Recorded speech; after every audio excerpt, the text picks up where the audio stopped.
Okay, so now, like I said, so my focus is the physics lab, and when I started with this, one of the first things I sort of thought about was what's the sort of landscape these students are eventually gonna go into.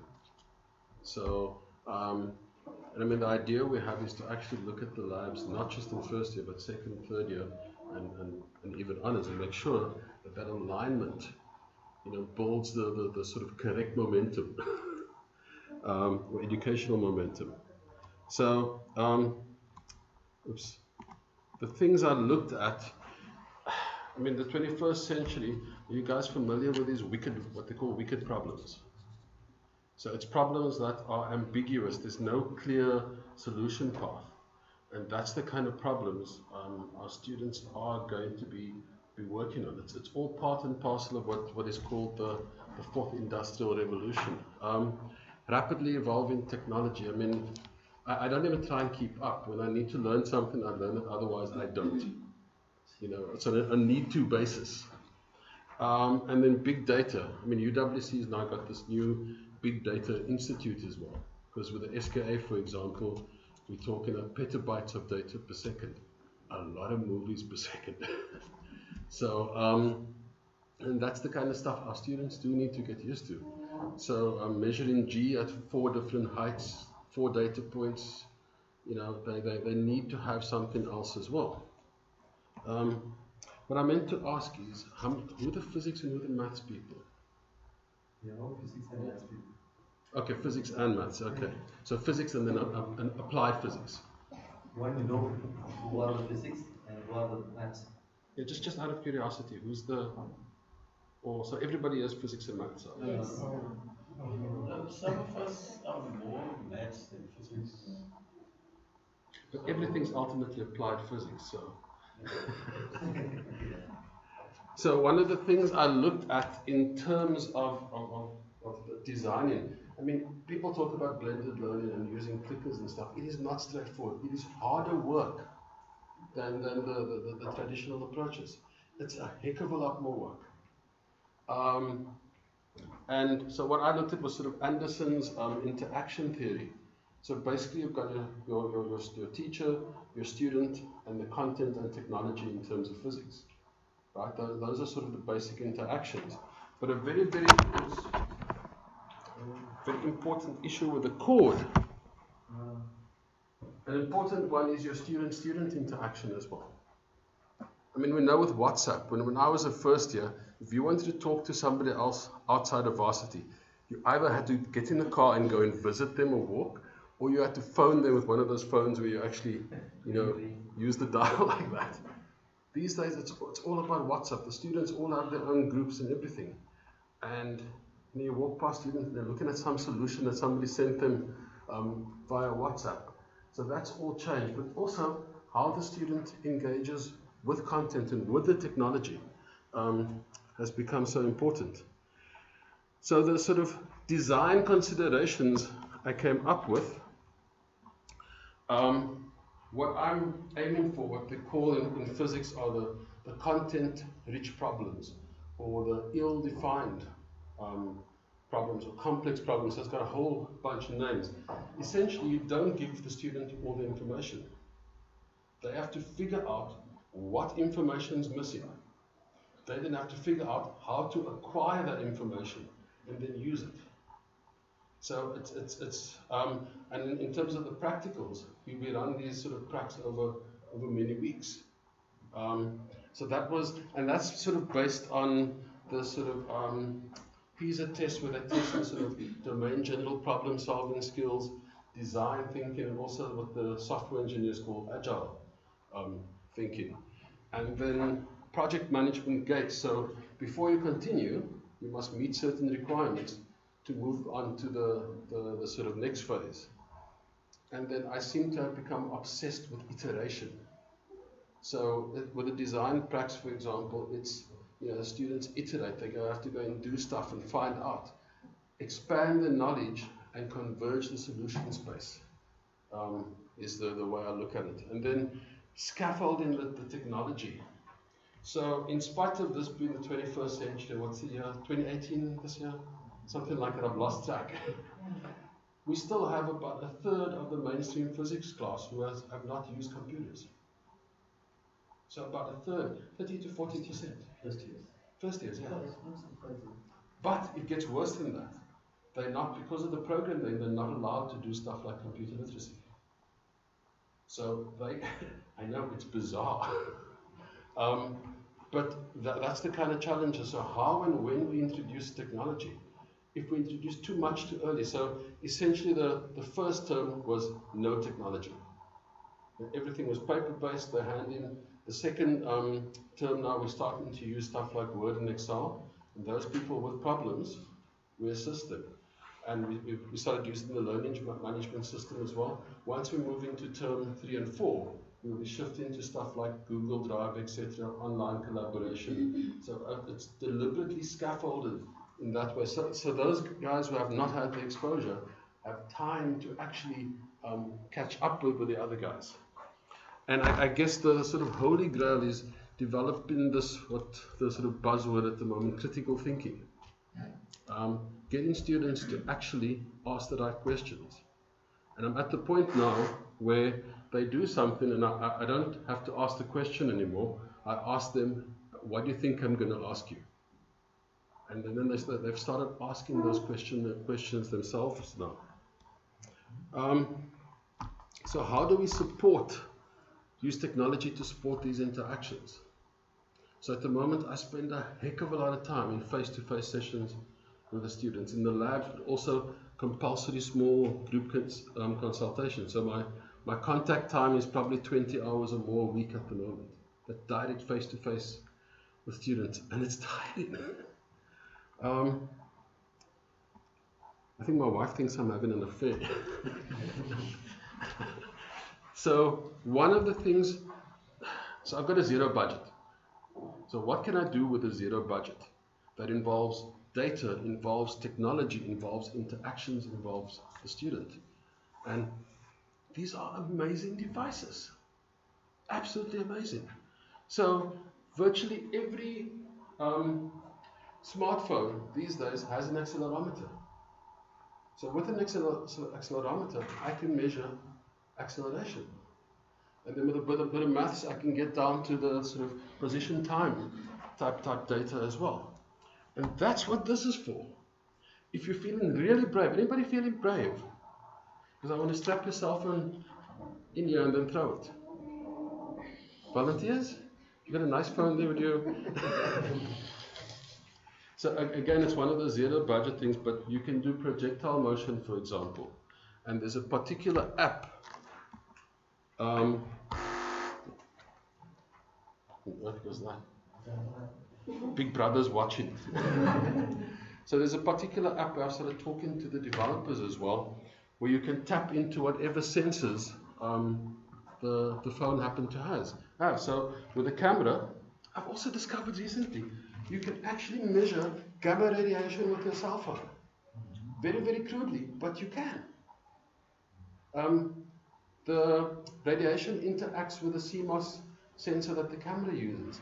So you actually tape up the camera, you close it, and then you put you do a video recording. And each flash corresponds to a gamma interaction with the CMOS sensor. Isn't that amazing? Wow! It's a different world. But I mean, with this sort of sensor, you've got a strobe as well. So I know the engineers like using strobes. Acceleration, you can measure light.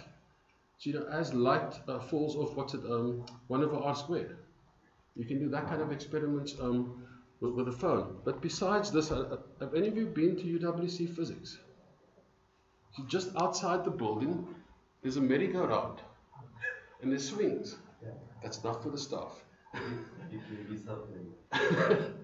But imagine recording using the accelerometer to record all that data. So it captures data I worked out every 2,000th of a second or something like that. So even in a short space of time, there's a huge amount of data that gets recorded on this device, which I checked in the class. There's only 2 students without smartphones, and as soon as NSFAS pays out, they're getting smartphones.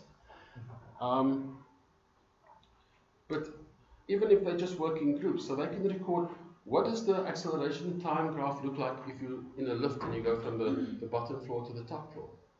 If you're in a car and the car brakes suddenly, what does the acceleration time graphs, etc. look like? They can actually experience these things and see what it looks like. So for me, that's sort of taking citizen science to a whole new level. But it gets better. They can email it to somebody, that data file. They can share it via Google Drive. And all sorts of stuff like that. There's a few issues I have with the app, but I've started talking to the developers now about, can it do this? Why does it do this like that, etc. Because I wanted to do exactly what I wanted to do. So that's sort of some of the ways. So they're getting to use they're getting to interact with the technology, but they're also getting to interact with each other as well. And I think it's also a way to deepen understanding. It's not just a graph that somebody's put up and, there's no air resistance, so they just say it. They actually get to see it. There's also another one called Science Journal that I've just started looking at, which is a Google product, where there's a whole range. It also taps into the sensors. You can actually type in your comments as part of that sort of journal that you create. So you record the data, you type in your comments, you take photos or whatever, that all appears in one place. And then you can share it. It's an exciting world. You guys don't look excited. I needed to run out of here and shout, yes! Yeah, Eureka! Yeah, you're 70% students, first year students. Say again? Yeah, you're 70% first year students. Okay. Yeah, so this kind of technology, it's rapidly not becoming an issue anymore because it's so pervasive. And I mean, there's 1,000,001 apps. My students have to use the micrometer and vernier calipers, those favorite physics instruments. And on Monday, they're going to be measuring the volume of a marshmallow with it. So a nice squishy object. But this week, I've made the resources available. I've identified certain apps for them to use. And and this past week, I've been looking at the videos, going through the content. And yesterday and today, they've had to come and show me I can use the instrument. And it's interesting that the students found the app.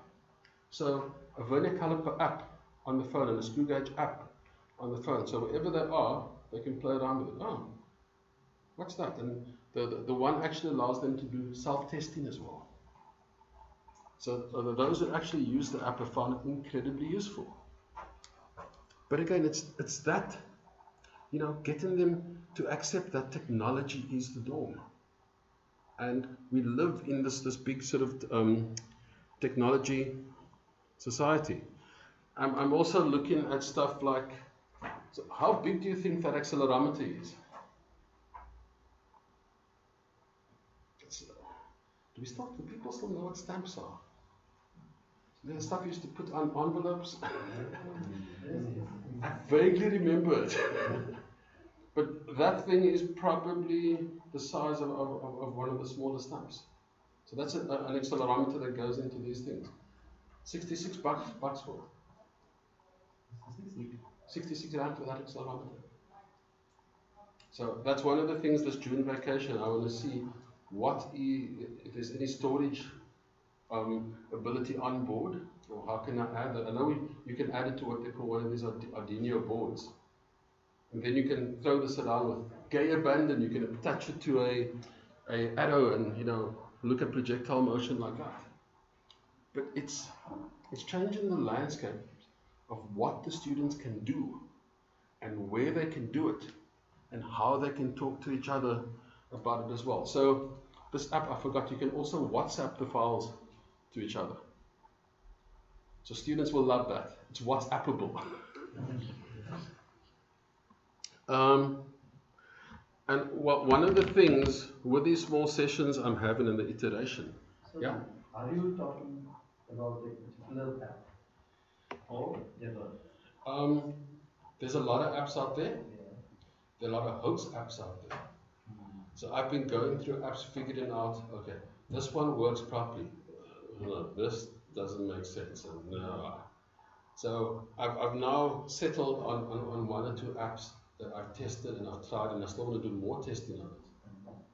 So the June holidays, I'm hoping to have some vacation students and actually experiment on them. Just don't tell anybody I'm experimenting on students.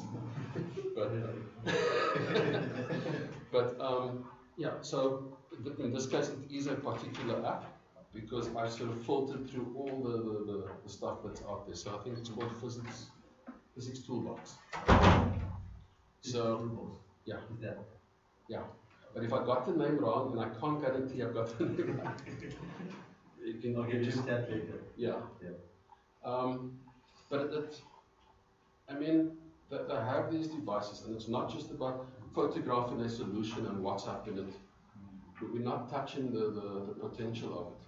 What I do want to see is, so the Hall effect sensor, some of the phones have Hall effect sensors as well. So you can measure magnetic fields and electric fields and stuff like that. I've got one in there that, it performs as an oscilloscope. So you can see what frequency you're whistling at, stuff like that, so vibrations and waves. And again, all the stuff, a lot of them have sharing capabilities. So again, that Anderson's interaction model, the student-student interaction, that's the one I want to really enhance. I want, by the end of their first year, ideally, I shouldn't be necessary anymore. Well, that's the hope. And then sort of in terms of collaboration, so collaboration is not an automatic process. You don't put two students down or connect them via Google Drive and boom, they're collaborating. It's hard work. So the first semester, my focus is on getting them to understand in a face-to-face situation what it means to be a critical friend. So what kind of questions should I ask? How should I look at stuff? Etc. So the idea then in semester 2, I'm going to shift some of those conversations online to Google Drive. So initially I'll start off with having a data projector, having the document up there and talking about it and making comments. So modeling the process for them, leading to them actually doing that in their own groups with me in the background. But it's a process, and like I said, it's time consuming. And then ultimately looking at their data, which they could have collected via their phones or whatever, collaborating on the document, and probably still working in the face-to-face scenario as well. So I guess if we could get to that point by the end of second or third year and get them to operate efficiently in this sort of space, then I can rest easy. Yeah, but my work is not done yet. So yeah, and a lot of my thinking is about this sort of fourth industrial revolution, 21st century skills, and what those skills actually mean. So I mean, we use collaboration so usefully, but effective collaborations take time and effort to build, and often it relies on building relationships as well. Problem solving. I mean, the students have learned, if they come and they ask me a question, and I just look at them, I don't even have to go and tell them to Google it. They just say, okay, we're going to Google it now. And once they have an idea of what it is they're looking for, then they can come and talk to me, and I'll have the higher order thinking discussion. But I'm not going to be a source of information for them. I absolutely refuse. Yeah, and collaboration, creativity, things like that, computational thinking is something that fascinates me. Thinking about solving problems where technology is just part of the normal process. Data collection, processing, it could be part of the issue as well. It's like a pen or paper or whiteboard. We think of it just as being there, as part of the norm. And how do you solve problems in that sort of environment?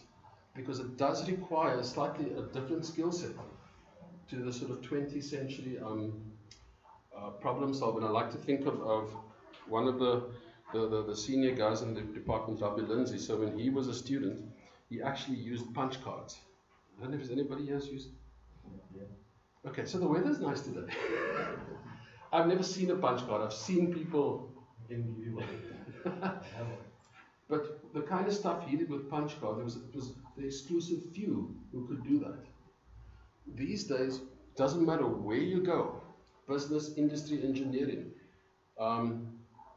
technology is there.